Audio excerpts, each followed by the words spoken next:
Sobat Maestro, sesaat lagi kita akan mendengarkan program acara Renungan Hari Sabat bersama Advent Vision Media Ministry yang dibawakan oleh pendeta. Selamat mendengarkan. Yesus mau datang segera.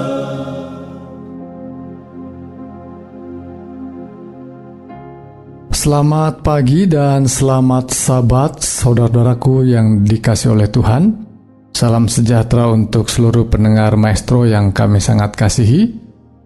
Perenungan firman Tuhan pada pagi ini bersama saya Pendeta Cucu Elia akan meneruskan pekabaran dari Injil Matius pasal 24 tentang peristiwa-peristiwa akhir zaman yang saya beri judul Penderitaan Menjelang Zaman Baru. Sebelumnya, saudaraku, mari kita akan berdoa.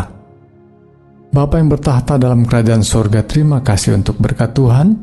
Terima kasih untuk perlindungan Tuhan. Biarlah ketika kami memulai hari ini kembali, biarlah kami mendapat bimbingan roh Tuhan. Melalui pengajaran firman Tuhan, kami boleh mengenal akan langkah-langkah kami yang terbaik di hadapan Tuhan.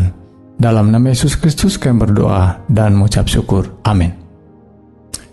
Saudaraku yang dikasihi Tuhan, kita akan melanjutkan perenungan firman Tuhan. Saya ingin bacakan dari Matius pasal 24 ayat yang ke-6.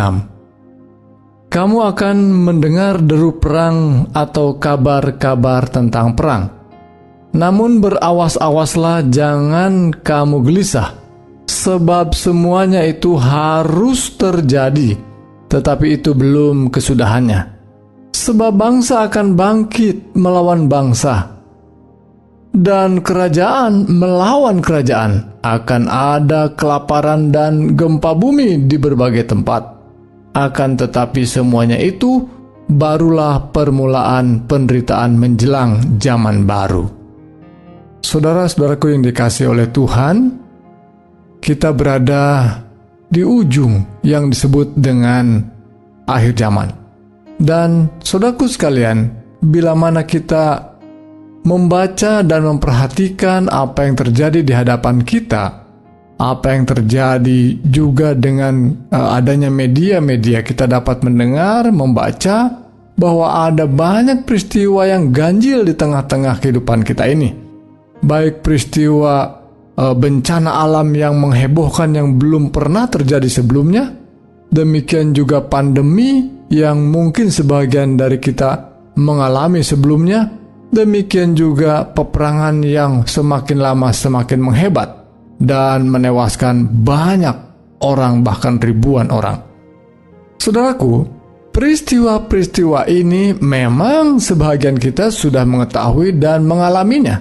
Namun saudaraku sekalian, apa yang diberitakan oleh firman Tuhan pada kita dalam Matius pasal 24 bahwa di penghujung akhir zaman akan jauh lebih hebat dan jauh lebih rapat intensitasnya, sehingga akan mengakibatkan dampak yang sangat serius dan merata di seluruh dunia.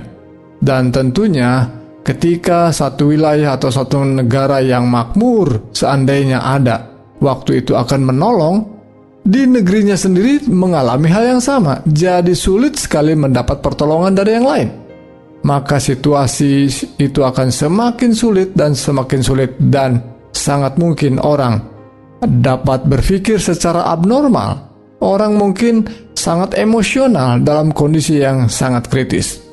Saudaraku, mari kita lihat perlahan-lahan ayat-ayat firman Tuhan yang baru saja kita baca. Kita diminta untuk berawas-awas. Mengapa? Seringkali kita hanya berhadapan dengan situasi atau hal-hal yang kita kerjakan di hadapan kita. Kita harus mengembangkan pemikiran kita untuk melihat lebih luas apa sesungguhnya yang sedang terjadi dan akan terjadi buat kita. Sehingga kita harus berawas-awas atau waspada dengan sungguh dengan serius bahwa sesuatu akan terjadi di hadapan kita, kepada kita, dengan intensitas yang lebih hebat. Maka saudaraku, kita dihadapkan pada situasi yang paling sulit di mana dunia belum menghadapi sebelumnya. lalu disebutkan bahwa akan ada perang dan bangsa bangkit melawan bangsa, kerajaan melawan kerajaan. Mungkin ini kalimat yang sudah lama kita dengungkan karena memang dinyatakan oleh Alkitab.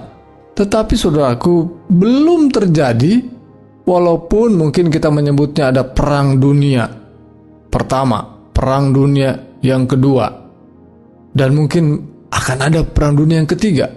Tapi perang dunia yang disebut dunia itu belum seluruh dunia, saudaraku.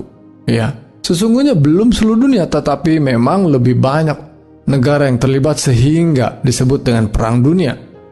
Dan kalau benar-benar seluruh dunia terlibat, ya, boleh jadi yang berperang itu hanya 2 kerajaan saja. Tetapi ketika kerajaan-kerajaan atau negara-negara yang ada di dunia ini berpihak kepada salah satu dan salah duanya, wah, tentunya akan menjadi perang dunia yang hebat. Nah, saudaraku sekalian, memang ada keberpihakan. Kepada siapa kita berpihak? Saudara, mungkin di rumah tangga kita saja, ya, adik kakak menonton bola. Kita tidak kenal dengan pemain bola itu. Kita tidak kenal juga dengan orang-orang yang terlibat dalam permainan bola ini. Tetapi bisa saja kita bertengkar oleh karena nonton bola. Ya, kita berpihak kepada salah satunya. Nah, ini saudaraku sekalian sesuatu yang normal terjadi dalam kehidupan kita sehari-hari. Jadi bila mana ada peperangan di tengah-tengah kita, misalnya saja sekarang ada perang Israel dan Palestina. Apakah dunia sedang berperang sekarang oleh karena keberpihakan? Jawabannya iya, saudara. Sekalipun mereka tidak terlibat secara langsung, tetapi secara emosional, banyak orang terlibat dalam peperangan ini. Jadi sangat mungkin peperangan yang berikutnya, perang dunia yang ketiga dan keempat akan terjadi lagi. Dan itu menunjukkan bahwa ayat ini benar, bahwa bangsa akan bangkit melawan bangsa dan kerajaan melawan kerajaan. Dan apa akibatnya, saudaraku sekalian? Wah, tentu sangat serius. Tetapi berikutnya, kalau disusul juga dengan bencana-bencana alam, baru bencana sedikit saja yang terjadi. Ya, misalnya saja bencana alam, gempa bumi, banjir yang mungkin melibatkan hanya 1.000-2.000 orang. Itu sudah sangat heboh, saudaraku. Tapi kalau korbannya sudah ratusan ribu, wah, seluruh dunia sudah terlibat untuk membantu. Tapi bayangkan kalau sudah berjuta-juta, apa yang terjadi, saudaraku sekalian? Nah, inilah yang akan terjadi. Jadi, saudaraku sekalian, hamba Tuhan Ellen White menuliskan dalam buku Peristiwa-peristiwa Akhir Zaman bahwa kita sedang berhadapan dengan situasi yang akan datang yang pasti akan terjadi, di mana kesusahan, kesulitan hidup akan semakin menghebat dan umat Tuhan akan menghadapinya. Ada suatu masa kesusahan yang akan menimpa umat Allah, tetapi janganlah kita selalu menghadapkannya kepada orang banyak dan mengekang mereka supaya mengalami masa kesukaran sebelum waktunya. Kenapa dikatakan sebelum waktunya?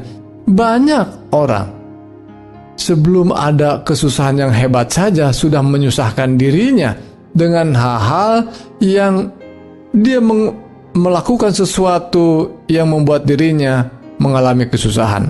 Entah itu penyakit atau percekcokan yang membawa perang-perang kecil di masyarakat kita. Bentrokan di masyarakat kita sering terjadi juga. Dan ini kelihatannya adalah mendatangkan kesusahan sebelum waktunya yang terjadi. Akan ada masa penampian di antara umat Allah. Tetapi ini bukanlah kebenaran masa kini yang harus disampaikan kepada jemaat-jemaat. Tetapi saatnya akan tiba, saudaraku, bahwa penampian itu akan menjadi bahagian kita. Waktunya akan tiba. Ayat selanjutnya yang tadi kita sudah baca bahwa semuanya ini sudah terjadi dan pasti terjadi dan akan terjadi yang lebih hebat dan yang terhebat akan terjadi. Namun demikian, ini permulaan dari penderitaan menjelang zaman baru. Saya suka menyebut istilah zaman baru dalam konteks bahwa ada sesuatu yang akan menjadi berkat bagi umat Tuhan. Di zaman di mana Tuhan datang yang kedua kali, akan menjadi zaman yang membawa sukacita bagi umat Tuhan, bagi mereka yang setia. Namun menjelang itu ada kesusahan yang sangat serius. Saya lanjutkan ayat 9. Pada waktu itu kamu akan diserahkan supaya disiksa, dan kamu akan dibunuh, dan akan dibenci semua bangsa oleh karena namaku. Lihat saudaraku sekalian, sekarang konteksnya berbeda. Kalau tadi bangsa melawan bangsa, kerajaan melawan kerajaan, namun sekarang saudaraku, kerajaan-kerajaan itu, walaupun mungkin ada perseteruan, walaupun bangsa-bangsa itu ada sedikit perselisihan, tetapi untuk satu hal, untuk membenci umat Tuhan, mereka bersatu. Bukankah ini yang sering terjadi dan sudah pernah terjadi di zaman Yesus? Ada orang Farisi, ada orang Saduki, ada orang Herodian, pengikut Herodes, dan ada banyak kelompok-kelompok yang lain yang saling bermusuhan satu dengan yang lain. Dan mereka semua boleh jadi mereka bertengkar satu dengan yang lain. Bahkan mungkin membentuk partai-partai. Seperti zaman kita sekarang ada banyak partai politik ya. Nah, saudaraku, mereka memiliki ajaran yang berbeda. Mereka memiliki kepentingan yang berbeda dan mereka bertengkar satu dengan yang lain. Tetapi untuk memusuhi Yesus, mereka bersatu. Mereka seolah memiliki satu musuh bersama, ya. Yesus dimusuhi, dan menurut nubuatan ini, ya, umat-umat yang mengikut Yesus akan mengalami hal yang sama, ya. Semua bangsa akan bersatu. Semua kerajaan-kerajaan akan bersatu untuk memusuhi, membenci umat-umat Tuhan. Sebagaimana dikatakan bahwa kamu akan dibenci semua bangsa oleh karena namaku. Luar biasa. Saudaraku sekalian, saya ingin memberi tantangan kepada kita.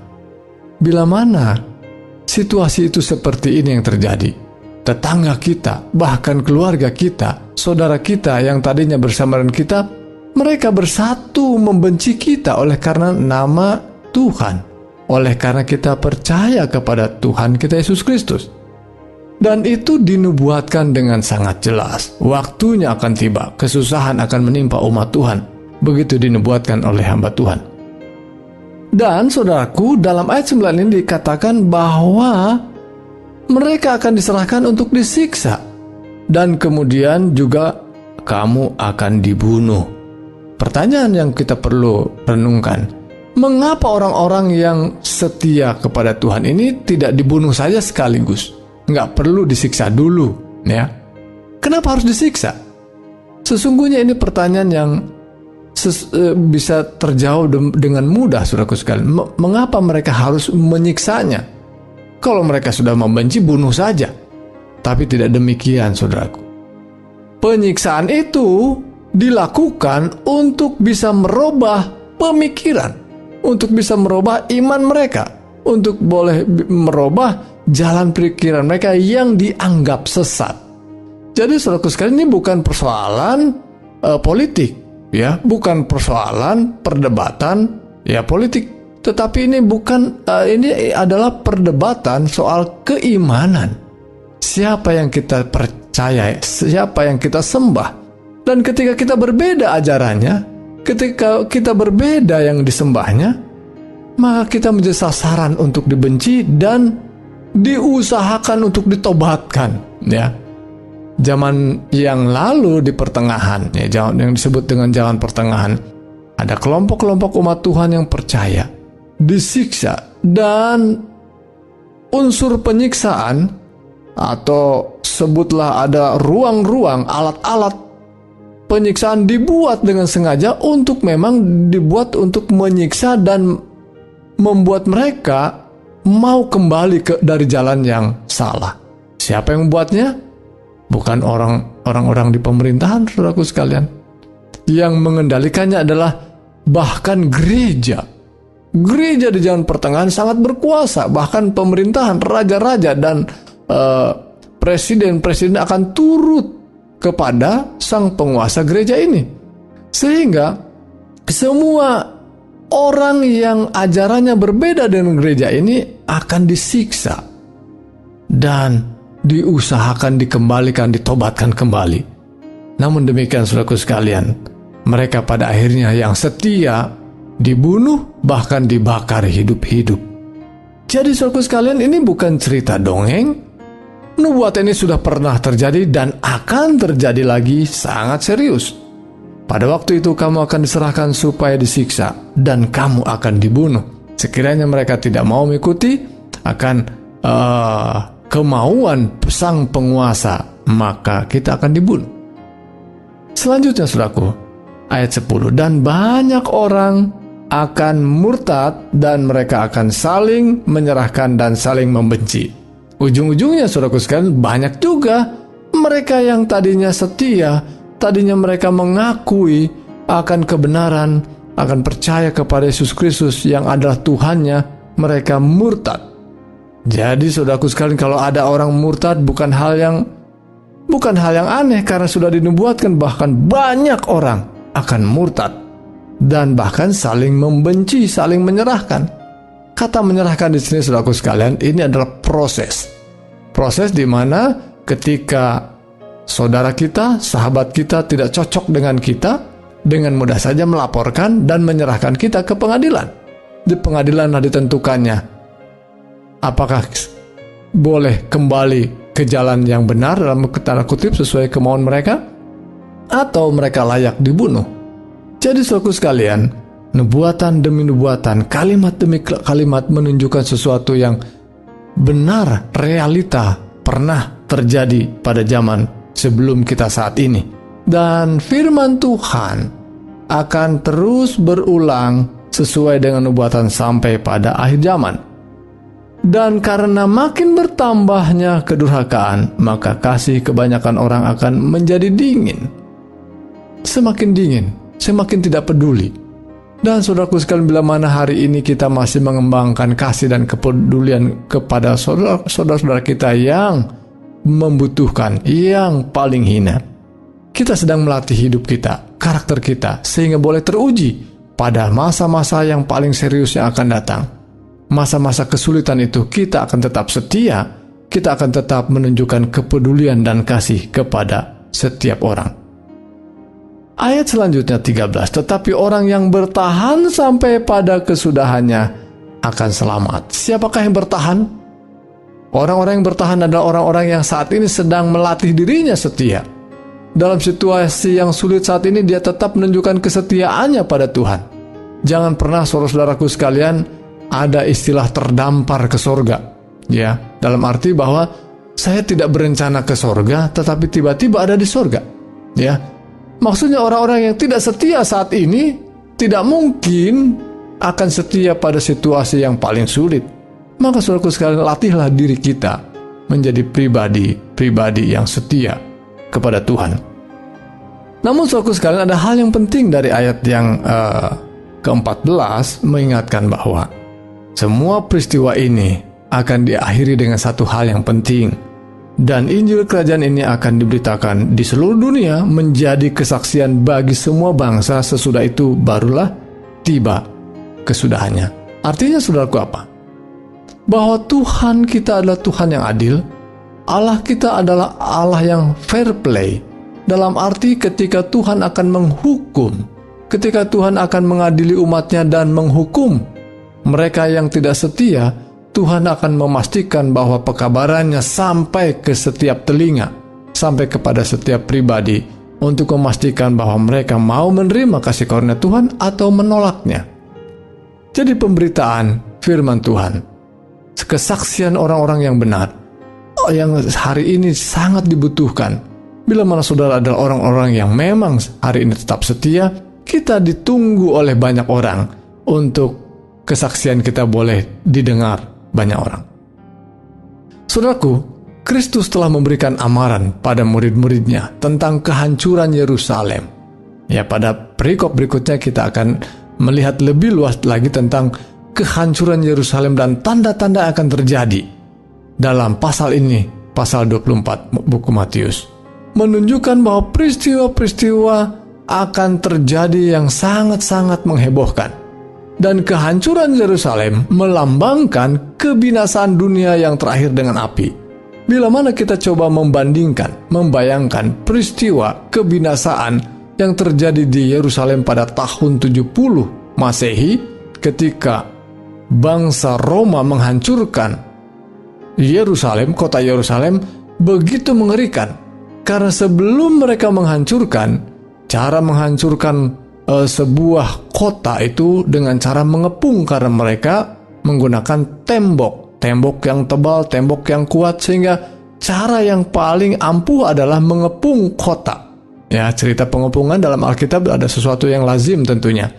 Dan ketika dikepung berhari-hari, berminggu-minggu, dan berbulan-bulan, ketika jatah makanan kita, persediaan makanan kita telah habis, orang-orang yang berada di kota Yerusalem terpaksa mereka makan makanan yang boleh jadi bukan makanan. Mungkin ada jaket kulit, ada sepatu kulit bisa dipakai, direbus mungkin jadi makanan, ya. Demikian juga bahkan ketika tidak ada sama sekali yang bisa dimakan, mereka bisa saling sembelih, siapa duluan yang disembelih, anakmu atau anakku. Demikianlah situasi yang sangat sulit pada zaman pengepungan itu. Dan saya tidak menceritakan lebih hebat lagi tentang peristiwa pada zaman itu, tetapi dipastikan peristiwa di akhir zaman akan jauh lebih hebat, jauh lebih susah, jauh lebih menderita. Maka siapkanlah hidup kita untuk mana kita boleh setia dalam perkara-perkara yang kecil saat ini. Dinyatakan di atas Bukit Zaitun ketika Yesus menyampaikan perkabar ini, Yesus menceritakan kembali penghukuman menakutkan yang mendahului kedatangannya yang kedua kali. Kamu akan mendengar deru perang atau kabar-kabar tentang perang, sebab bangsa akan bangkit melawan bangsa dan kerajaan melawan kerajaan. Ada kelaparan, ada gempa bumi di berbagai tempat. Akan tetapi semuanya itu barulah permulaan menjelang zaman baru. Sementara nubuatan-nubuatan ini memperoleh sebagian dari kegenapannya pada masa kehancuran Yerusalem, nubuatan itu juga mempunyai penerapan langsung pada akhir zaman. Maka berawas-awaslah dan waspadalah dan tetap setia. Itulah doa kami. Tuhan Yesus memberkati kita. Mari kita tunduk kepala dan berdoa. Bapa yang bertahta dalam kerajaan surga, terima kasih untuk berkat Tuhan. Terima kasih untuk pengajaran firman Tuhan. Terima kasih untuk Roh Kudus yang membimbing kami supaya kami memahami akan kebenaran Tuhan. Memberkati kami Tuhan. Bila mana kami akan meneruskan kehidupan kami ini, bekali kami dengan hikmat surgawi. Roh Kudus menyanggupkan kami untuk tetap setia, dan jamahan Tuhan kiranya menolong setiap pribadi, setiap pendengar yang saat ini bergumul. Tuhan, teguhkan dan kuatkan kami semua. Demikian juga yang sakit, Tuhan berkenan jamahan memberikan kekuatan dan kesembuhan. Tuhan pula memberkati kiranya sepanjang sabat ini kami boleh berbakti, memuji dan memuliakan nama Tuhan. Di dalam nama Yesus Kristus kami berdoa dan mengucap syukur. Amin.